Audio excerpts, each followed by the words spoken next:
Beyond is sponsored by the Malone Society, the permanent utility of original texts. Go to malonesociety.com for more information. Hello and welcome to the Beyond Podcast and this archive recording of Gentleness and Nobility by John Heywood with John Rastell. This Henrician drama was recorded live on stage as part of our Entertaining Henry season at the Quay Theatre, Sudbury, on Saturday the 21st of June 2025. It isn't designed for the podcast, it is an archive feed recorded at a distance, so it doesn't have the same clarity as our other releases. But, though a bit roomy, it is a relatively clear recording of the play as performed live, and complements our previously released work on all of John Heywood's plays, and our wider look at Tudor interludes. A host of useful links are in the show description. So much discussion with Professor Greg Walker, for example, including our exclusive behind-the-scenes material of rehearsals and video feeds, which can be found on our Patreon. This is a cut-down version of the play where we reimagined it as a live podcast interrupted by a man with a gun, which ups the stakes somewhat from the original. That staging setup is not perhaps clear from this recording, but hopefully the flow of the action will still work for you. But for now, we present Gentleness and Nobility by John Heywood, with Valentina Vinci as the knight, Liza Graham as the merchant, and Robert Crighton as the ploughman. Gentleness and Nobility, recorded live.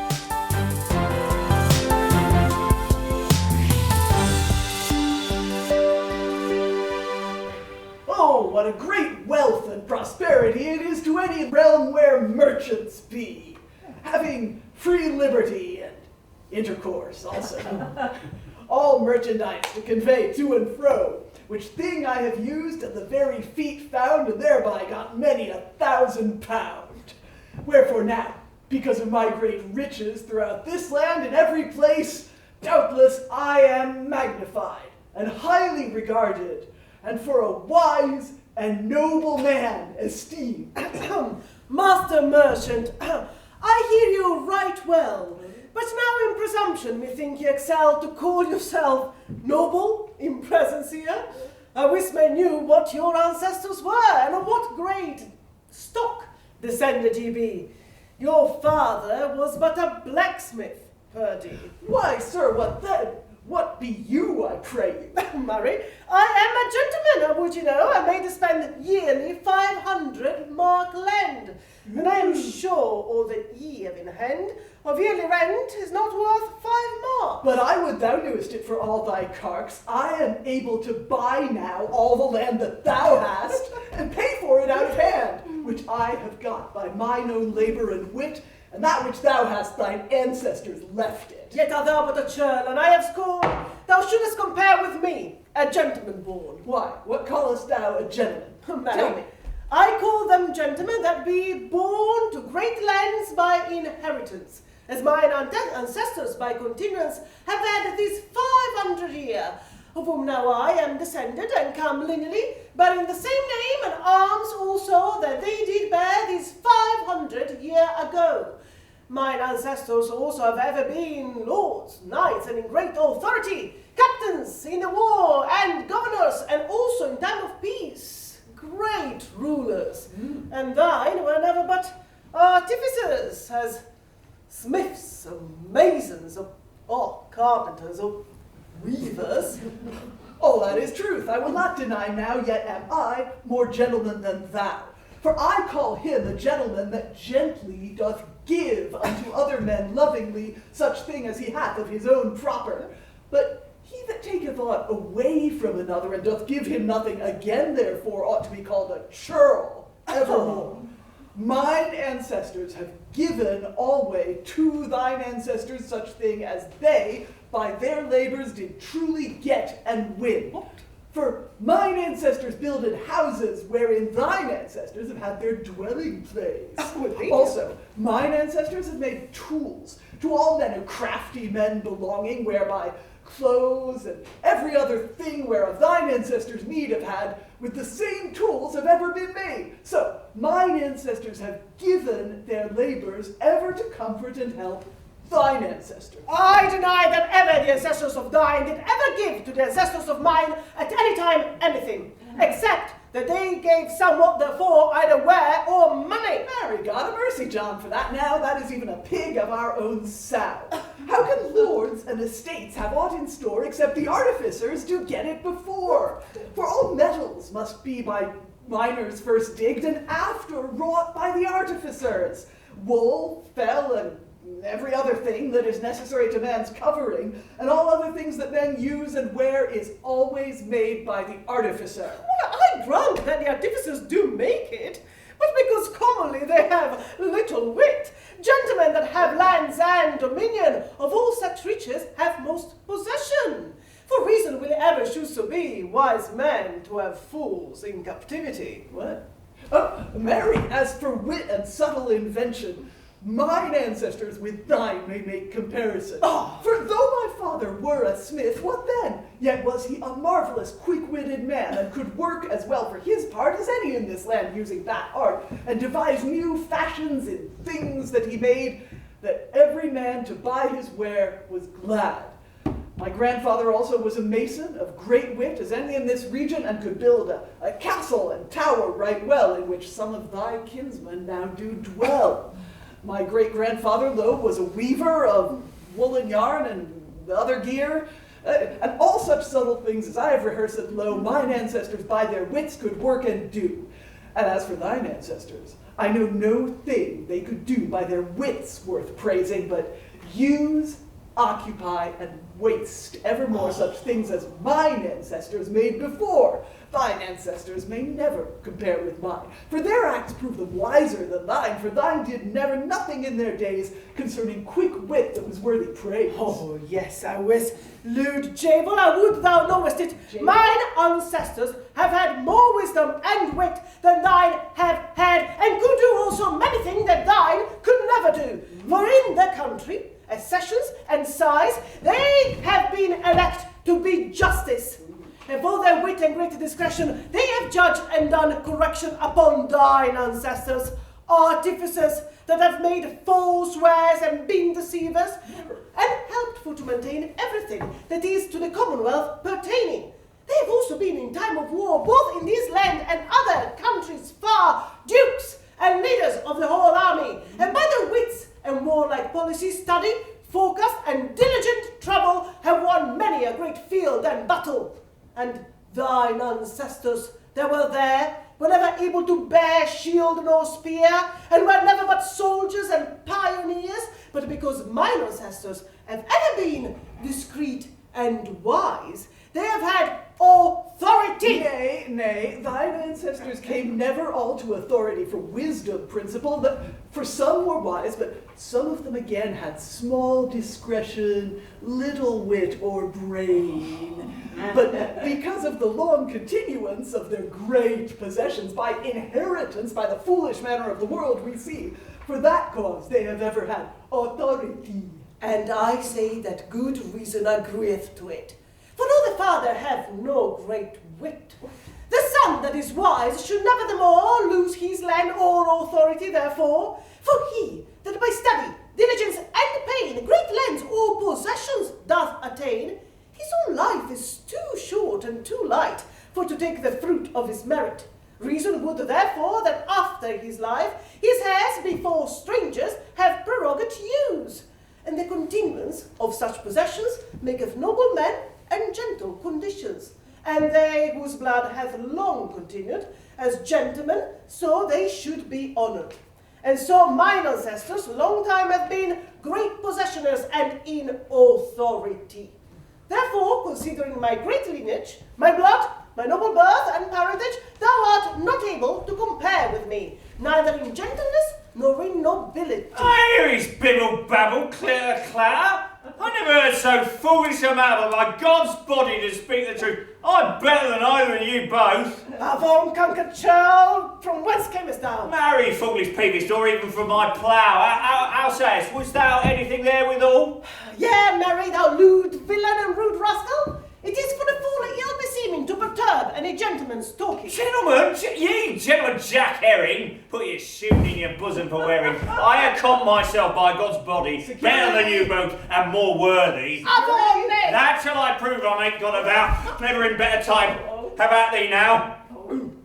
Now hold thy hand, fellow, I thee pray, and hearken what I shall to thee say. Say, knave, say. What canst say? Hold thy hand, I pray thee, I come no nearer. I am a merchant, and no man of war. Thou art not honest, I tell thee plainly, to make any quarrel here so suddenly to perturb our communication. Oh, here, you may see, sirs, by God's fashions. Two proud fools make a cracking, and when it cometh to the point, dare do nothing. Our coming hither, and our intent is not to fight, but by way of argument. Every man to show his opinion, to see who could show the most reason to prove himself noble and most gentle man. Oh, by God, all the reasons that ye began, that ye have made thereof, be not worth a fly. No, sir, I pray thee, tell me why. First, as touching nobleness, I say, there is neither of you both to prove or lay any of your acts thereby that ye should in reason prove you noble to be, for or thereby deserve any manner praising. But all the effect of your arguing to prove your nobleness was but only the deeds and acts of your ancestry, and all the acts that your ancestors did before. Ye are the nobler nevermore. In myself, I dare make comparison of as noble deeds as he hath any done. For I am, and have been, one of the chivalry, and the commandment of a prince ever ready, and every time of war have been captain of and leader of 1,000 men, or twain, and with horse and harness, a spear and shield, have jeoparded my body in every field. And rents of my lands have spent liberally, and kept a great house continuously, and helped to punish thieves and bribers always, to the greater tranquility of the country. And you, master merchant, will never take labour, except it be for your own profit and... Go to now, master merchant. There is a reason to give you a taunt. I trow more than you can answer well. Nay, I wis, peevish, rude, Jack, Javel. I can make an answer so substantially whereto neither of you is able to reply. Well, if thou canst answer my answer, reason too. That can I well do. Then go to, fool, go to. I say, the common wheel of every land in feet of merchandise doth principally stand. For if our commodities be uttered for naught into strange lands and no riches brought hither, therefore we should come to beggary, and all men driven to live in misery. Then we, noble merchants that in this realm be, what a great wealth to this land do we. We utter our wares and we buy their goods cheap and bring them hither with great profit. Furthermore, ye see well with your eyes that of strange lands, the commodities, we have such need of them that be there, that in no wise we may them forbear, as oil, silks, fruits and spices, also gold, silver, iron, and other metals mo, all drams and drugs longing to physic, which men must needs have when they be sick, which in this realm cannot well grow. Our country is too cold, and not hot enow. Without which things we should live in misery, and oft times for lack of them we should die.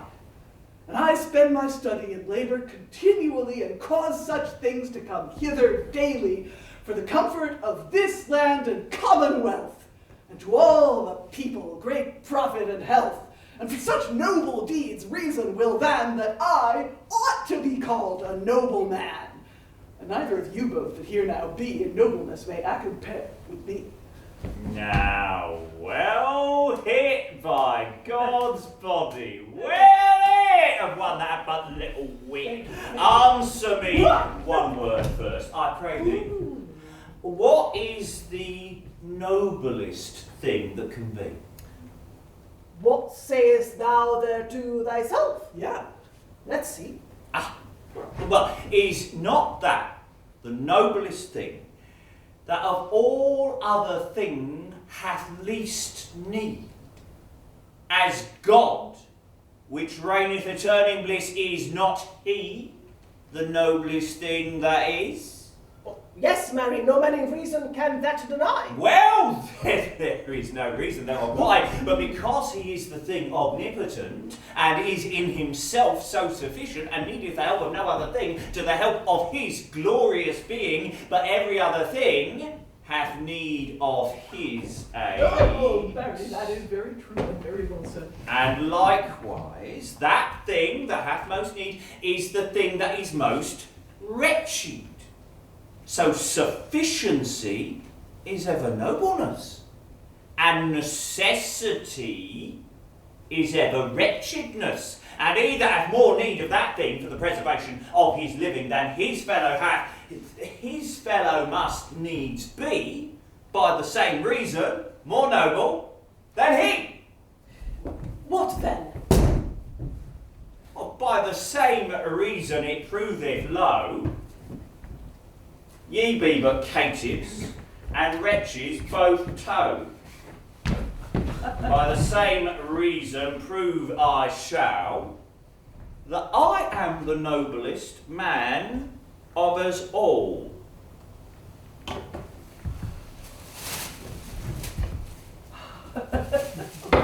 For I have no manner, need of no manner thing, that ye can do to help of my living, for everything whereby ye do live, I nourish it, and to you both do give. I plough, I till, and I stir the ground, whereby I make the corn to abound, whereof there is made both drink and bread, with the which daily ye must needs be fed. I nourish the cattle, and fowls also, fish and herbs and other things mow, fell, hair and wool, which the beasts do bear, I nourish and preserve, which ye do wear, which if ye had not, no doubt ye should starve for lack of clothes because of cold. So both of you should die or live in necessity, if ye had not comfort and help of me.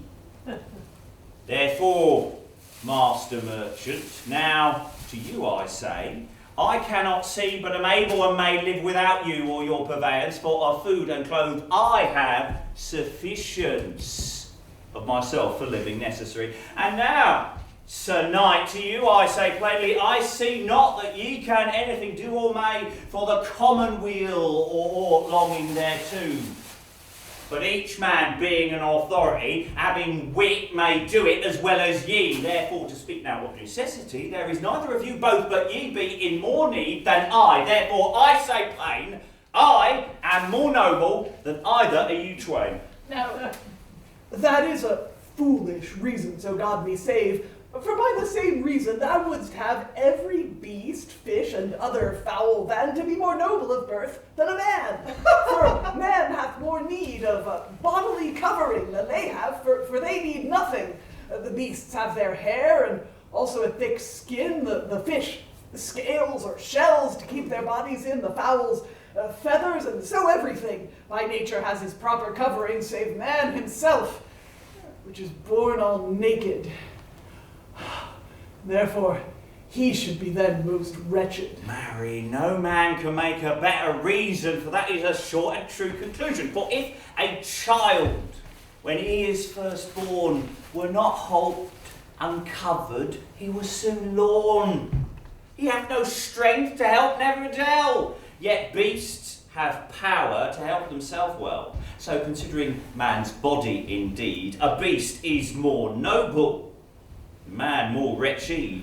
That is a very good and pregnant reason. Yet methinketh thou makest a digression from the argument that we first begun, which was to prove who was the most gentleman. Which we disputed. I would thou hadst heard it. Tut! I heard what you said, every whit.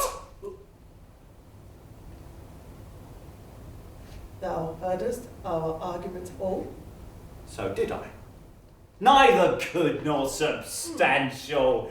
Thy foolish and peevish opinion was because of the great dominion of the lands and rents whereto thou wast born, which thine ancestors had long time before. Thou thinkest thyself a gentleman to be. That is a foolish reason, seemeth me. For when Adam doth and Eve span, who was then a gentleman? But then came the churl and gathered good, and there began the first gentle blood. And I think verily, ye do believe that we came all of Adam and Eve. Then, to speak by reason, great possessions make no gentleman, but gentle conditions. That is the cause and best reason why one should be called a gentleman, truly. And furthermore, well, please reason that. If a man's ancestors have been gentlemen and virtuous and good to commonweal, that ought to be reported, never a deal, to the praise of the child which doth refuse such good conditions and the contrary use, but he ought to be dispraised the more. Because his ancestors have shown him before a precedent of gentleness and virtue, which, good example, he doth not ensue, for the gentleness of his blood clearly in him doth decay and utterly die, so that he useth conditions virtuous, though his ancestors were vicious, ought not to be dispraised therefore, but ought to be honoured and praised the more. Yet methinketh more honour should be given to him which is of noble blood and kin. Then, if that would look honoured to be, because of thy blood, then mark well and see. The vilest beggar that goeth by the door, had ye not both one God and Creator?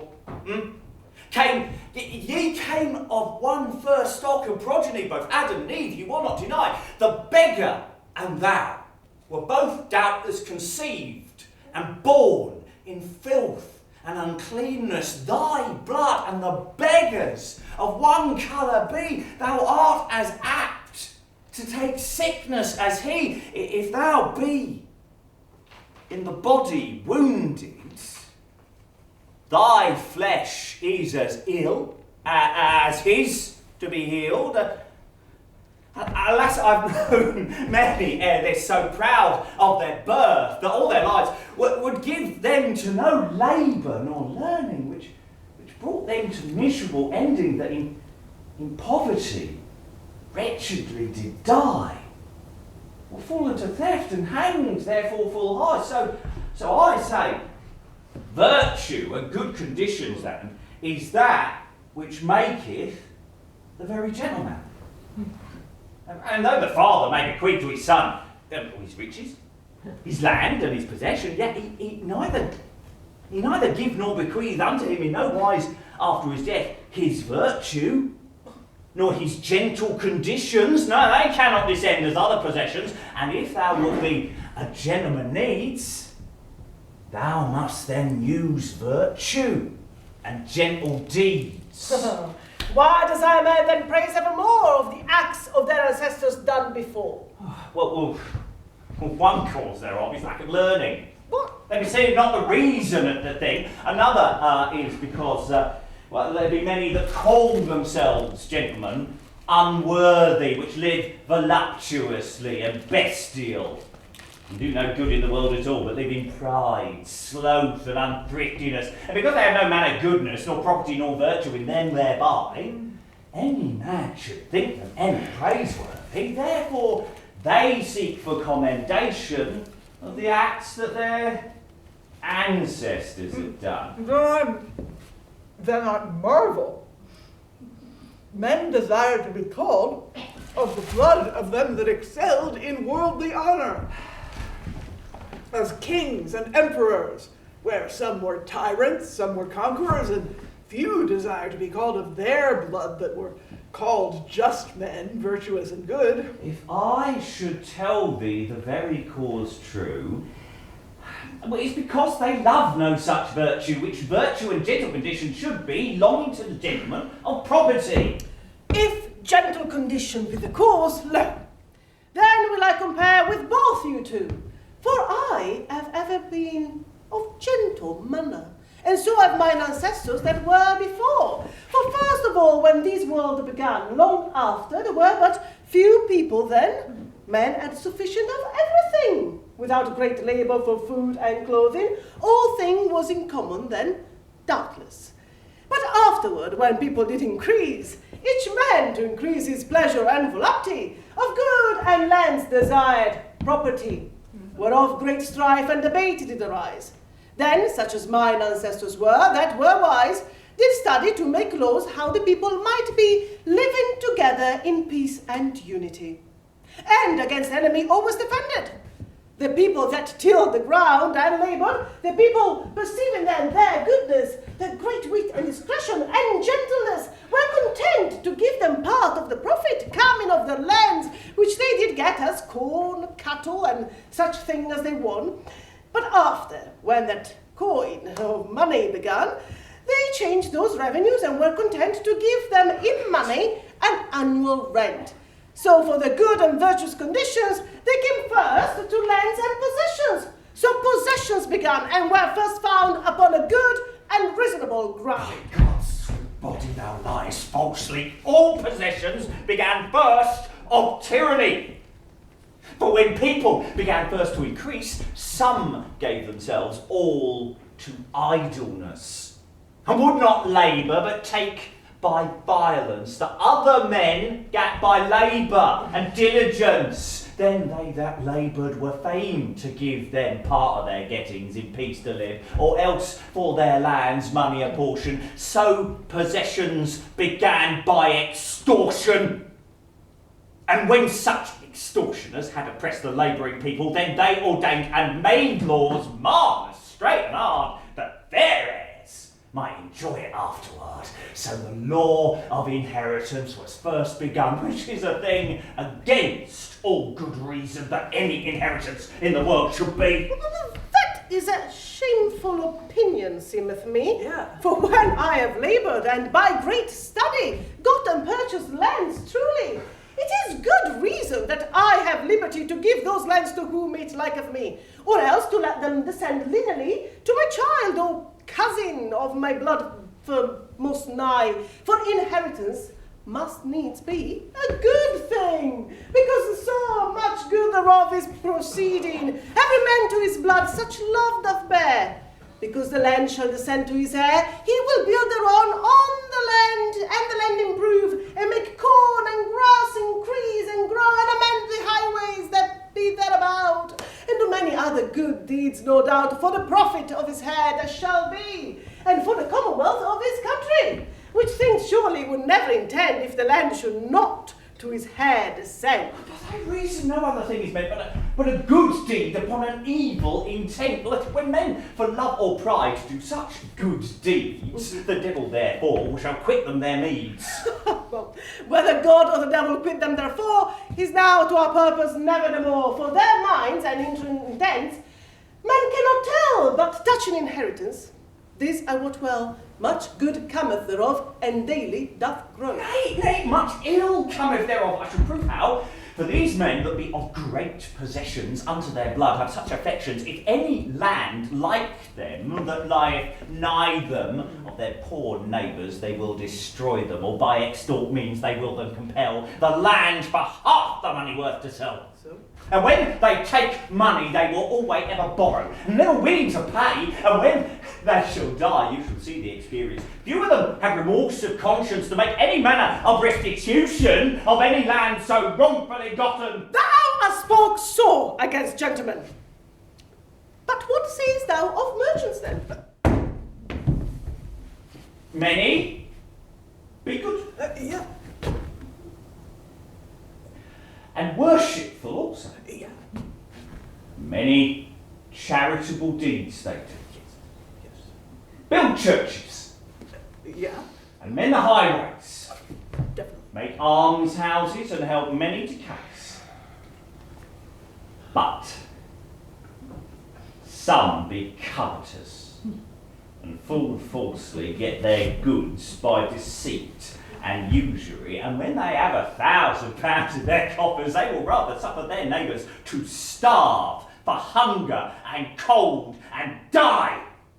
Yet they will give to help them a penny, and yet moreover, when any of them be promoted to rule or authority, they disdain all learning, law and reason, and judge all by wit and affection. Thou art but a railer to speak so sore against gentlemen and merchants evermore. Yes.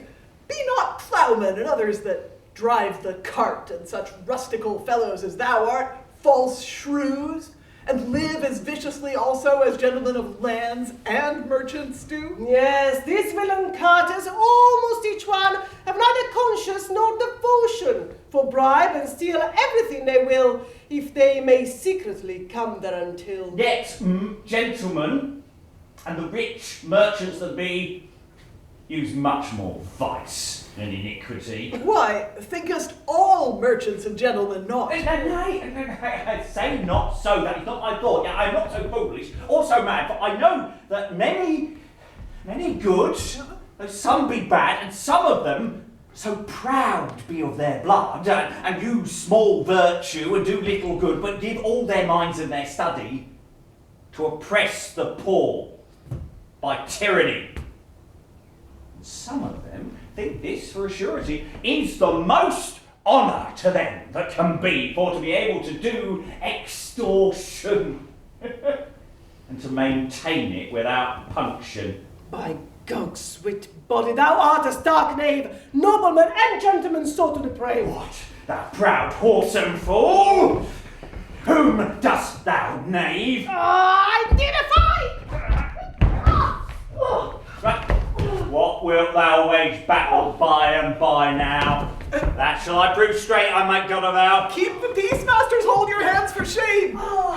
To make this business, ye be greatly to blame. By Gog's body, were not for worldly shame, I should cut thy flesh, or I'll see thy heart's blood. Sir, hold your tongue, your words be nothing good. We lose here with this lewd altercation much good pastime and recreation. Why, what better pastime canst thou have here than to hear one call another knave?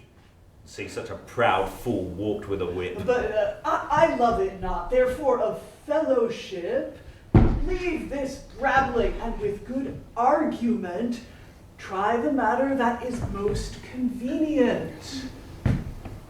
Nay, I will try it howsoever he will. Be it with words or deeds, I will answer him still. For by God, if he will be content to be concluded by good argument, I will conclude him one way ere that I go, or I shall prove it on his pate. That shall I do. Thou speakest like a clerk that has little wit. When a case is put to it he cannot soil, then he will vex and chafe his mind and cast out some loose word of quarrelling to turn the whole matter to chiding and fighting.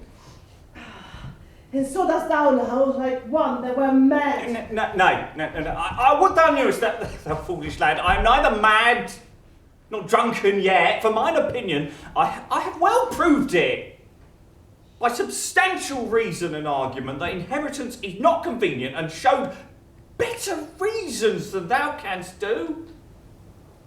Nay, thy reasons may soon be answered unto. Gentlemen of lands undoubtedly bring up their children full honourably. Some put to the school to learn cunning, to instruct the people in virtuous living. Some made to be active in martial deeds, and able to defend the land when need is. And the rustical people that have no land, such thing be not able to take in hand.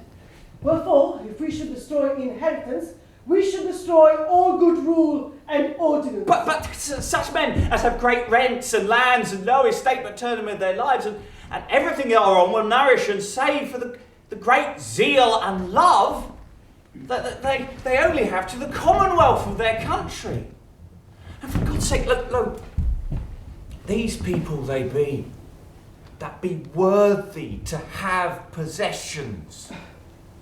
Such people of virtuous conditions, and no other should be chosen governors. And they should have lands to maintain their honours, term of their lives, as long as they take pain for the Commonwealth. This is good reason plain, so that no man ought to have any land but such as be apt and have charge in hand for the Commonwealth, as princes and rulers, bishops, curates, preachers and teachers, judges, ministers and other officers, that of the Commonwealth be executors and valiant men of the chivalry, that be bound to defend the people daily. Such men as be apt to all such things should have lands to maintain their livings. So inheritance is not beseeming to let them have lands that can do no such thing.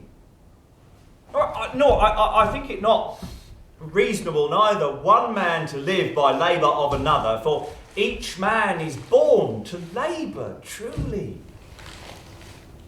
As a bird is to fly naturally. A man ought not to have such liberty to leave lands to his child, whereby that he shall lust for to live in sloth and gluttony, compelled to do naught but live voluptuously. Oh, there's always good remedy for that. That is to compel them to do somewhat, so that each man, having inheritance, having some authority and governance, wherein he should take pain and busyness, and constrain him to eschew idleness. Then this great mischief should follow of it. Ofttimes they should rule that have little wit, or disposed to be proud and covetous, or to live after their lusts voluptuous. If such men had authority, many things no doubt misordered should be, where justice should be. There will be tyranny. Where peace should be, war, debate and envy. So there is no good reason that I can see to prove that any inheritance should be. By God's body, sirs, I hold you both mad. For ye dispute now whether inheritance be a reasonable thing or a good ordinance, which is a matter nothing pertaining to the question moved at the beginning. For the question was, which of us, all three, could prove himself most gentleman to be? Well, as touching that, we have all spoken said, each man for his part as much as can be led. Nay, I have reasons left whereby I can prove myself of us all most gentlemen, that neither of you can both can avoid by reason. Thou hast aught else to say now, speak on. Well then, to you both, answer me this short clause. Is not gentle conditions the most principal cause to make one to be a gentleman? Peradventure, it may be so. What then? Venture, quotha! Nay, I shall prove that by examples many of them. For music maketh one a musician. Grammar to be a good grammarian, and also geometry to a good geometrician, and churlish conditions a churl for to be. Huh? And so every other state and degree, and where gentle conditions be doubtless in any person there is gentleness, then as virtue maketh a good man, so gentle conditions a gentleman. Huh? All these points, I think, must needs granted be. What arguest more thereof? Fourth, let us see. How sayest then to pride, wrath and envy, eh? They be naught and evil, I think, very. Well, what is meekness, patience and charity? Everyone a gentle and good property. What is covetous and liberality, huh? The first good, the other naught for sure. Well, what is gluttony, sloth and lechery, yeah? They be not all, who can that deny? What abstinence, good business and chastity, eh? Virtues and gentle properties they be. Well, since ye have granted this, I shall prove plain. I am a gentleman. So is none of you twain. First, for pride, your raiment showeth ye what ye be. For ye will never be content, except that ye have the finest cloth and silk for to wear of orient colours and all your gear. So costly your houses gilt gloriously, as though ye were therein yourself deified. Ye covet every more goods, lands, and rent. Whatsoever ye get, ye never content. Wrathful ye be moved to anger and on, and envious disdaining every man. And as for me, I'm content always, with a poor cottage and simple array. I disdain no man, and yet patiently can suffer to be called knave, and not angry. Oh, so sometimes I call him a knave again, in haste. And when I've said, my anger is past, where ye have your beds so pleasant and soft, wherein ye ease yourselves too long and too oft, and maketh your body so tender to be that ye cannot endure labour like me. With no manner of coarse food ye be fed, but with pleasant wines and most whitest bread, with flesh and fish most delicate and fat, all fruits and spices that can be got. And when ye have had such pleasant refections to assuage your carnal insurrections. Oh, thou liest, slanderous churl, for I think of troth thou usest such vice more than we both. Oh, thou sayest true. Druff is good enough for swan. Yet thou answerest to no reason of mine. Thy reasons all right well answer I can. For if I say it becometh a nobleman to have rich apparel, and clothing, and goodly houses of costly building, and that each man according to his degree be known from other of what they be. For if such costly things were not made, work for poor people, then should fall, that could never be had. For many folks then should fall to idleness, which is the mother of vice and wretchedness. Yea, but I delight no such vanities worldly. I delight neither in sloth nor gluttony. I delve and dig and labour for my living, never idle, but somewhat ever doing. Daily I run and go bare sweat and swink. I eat brown bread, drink small drink, content with coarse meat whatsoever it be, so it quench the hunger. It sufficeth me. These points I use, which I have rehearsed now, but be not these gentle conditions, I pray you? If thou use them, need constraineth thee thereunto. For if thou couldst, hardly thou wouldst otherwise do. What?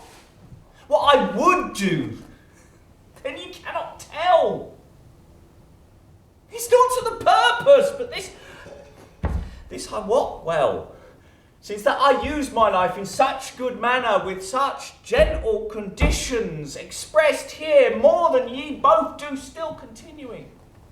And since that gentle conditions is the thing to make a gentleman, the course principle wherein I use my life, most of us all, who can by any reason deny than that I am of us all most gentleman? Huh? In faith, if thou be a gentleman, therefore, thou art a gentleman against thy will, full sore. Since you see he standeth in his own conceit so well that opinion we shall never expel from him by no argument or reason. Therefore now, for a little season, let us depart from him. I hold it best. Then we shall have of him some rest. Contend nor argue never in the matter, with him they so full of word and clutter. Wherefore for a season let us both depart. I am agreed, thereunto, with all mine heart. Why, sirs, will he then depart and be gone? Yea, that we will. Farewell for a season. For to tarry no longer here we see no great cause. Then fare ye well, as wise as two doors.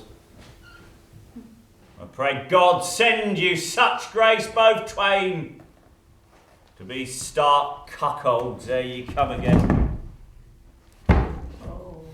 Now, masters, they be both gone away. Therefore, one word now, heart, what I say. We see well now by plain experience when a man is set in a wilful credence all to fortify his own opinion. If God himself would then within reason, in effect it shall no more avail than with a whip to drive forth a snail. Therefore, no remedy is that I can see for evil men that be in authority, but let them alone, till God will send a time till our governors may intend of all enormities the reformation, and bring in their hands the rod of correction, and the reforming of injuries themselves see, and will say precisely, thus it shall be. For exhortations, teaching and preaching, jesting and railing, they mend no thing. For the amendment of the world is not in me. Nor all the great arguments that we three have made, if we have reasoned here together, do not prevail the weight of a feather. Target acquired. Or the helping of anything that is amiss. We cannot help it then, since it so is. Take the shot.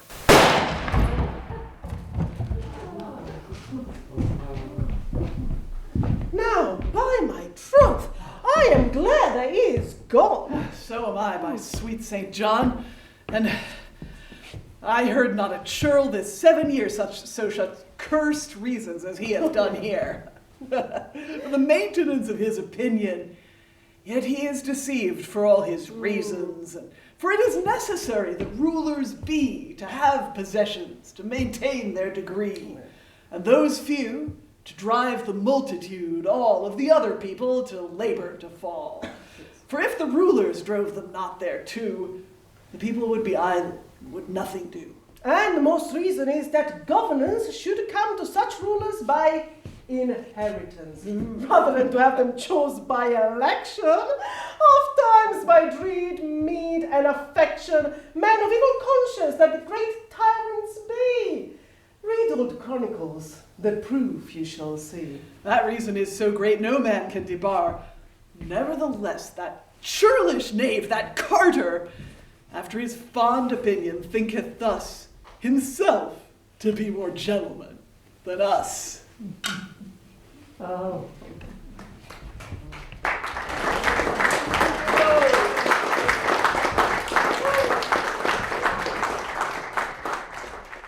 In Gentleness and Nobility by John Heywood, the Knight was played by Valentina Vinci, the Merchant by Liza Graham, and the Ploughman by Robert Crighton. Backstage technical manager for the live show was Roel Fox. Gentleness and Nobility was recorded live at the Quay Theatre in Sudbury and edited and produced by Robert Crighton for the Beyond Podcast. To get more on this play and others from that season, then join our Patreon for more behind-the-scenes material and video footage. Our patrons fund all our work, and none of this could happen without their support. Go to patreon.com/Beyond Shakespeare, or you can give a one-off donation via kofi.com/Beyond Shakespeare. Links are in the show description. Beyond is sponsored by the Malone Society, the permanent utility of original texts. The Malone Society is dedicated to textual scholarship in late medieval and early modern drama. It publishes editions of early printed and manuscript texts of plays, plus collections of documentary material relating to the performance and reception of early drama, offers research fellowships, grants and prizes, and supports symposia and performances. For more details, visit malonesociety.com.